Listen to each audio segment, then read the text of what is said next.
আকরাম সাল্লাল্লাহু আলাইহি ওয়াসাল্লাম দৈনিক 100 বার তওবা করতেন। এটা হাদিস দ্বারা প্রমাণিত, মুসলিম শরীফের একটি হাদিস। قال رسول الله صلى الله عليه وسلم يا أيها الناس توبوا إلى الله واستغفروه فإني أتوب في اليوم।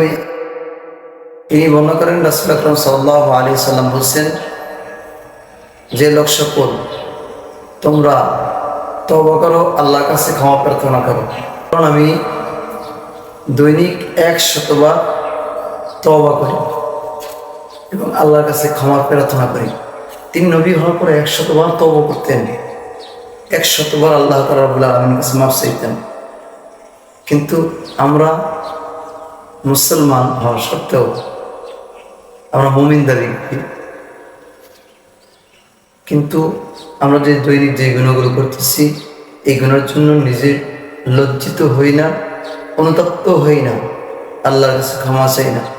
সেই জন্য আমাদেরকে 100 বার তওবা করতে হবে, আল্লাহ তাআলার কাছে মাফ চাইতে হবে, আল্লাহ তাআলা আমাদেরকে মাফ করে দেবে।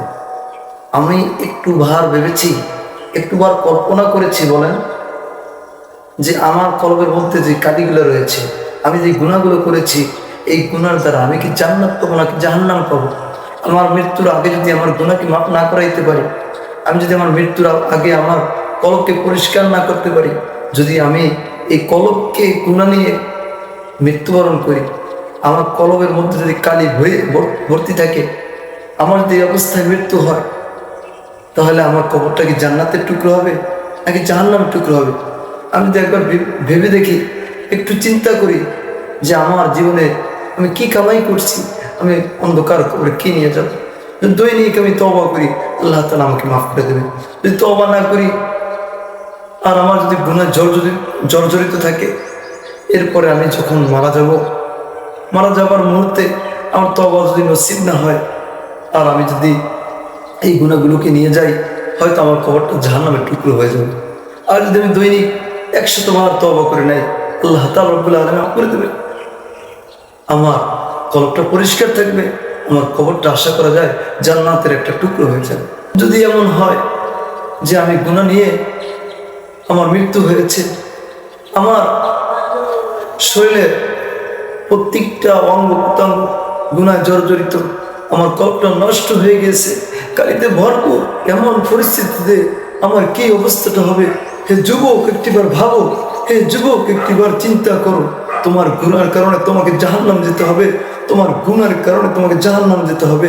আর আমি যদি জান্নাত পেতে চাই, তাহলে আল্লাহর কাছে তওবা করতে হবে। যদি আমি জান্নাত পেতে চাই, আমার কলবকে পরিষ্কার করতে হবে। যদি আমি জান্নাত পেতে চাই, আমাকে তওবা করতে হবে। যদি আমি জান্নাত পেতে চাই, আল্লাহর কাছে বেশি বেশি করে মাফ চাইতে হবে, চোখের 2 ফোঁটা পানি ফেলতে হবে, আল্লাহর কাছে কান্না করতে হবে। আল্লাহ, জীবনে কত গুনাহ করছি, আপনি আমাকে মাফ করে দেন। জীবনে কতগুলো গুনাহ করছি, আপনি মাফ করে দেন। এখানে যারা আছে কেউ বলতে পারবে আমার গুনাহ নাই? এখানে যারা আমরা আছি কেউ বলতে পারবো আমার গুনাহ নাই? কেউ বলতে পারবে না বুকে হাত দিয়ে যে আমার গুনাহ নেই? প্রত্যেকটা মানুষের, আমাদের প্রত্যেকটা মানুষ তওবা করা দরকার, আল্লাহর কাছে মাফ চাওয়া দরকার।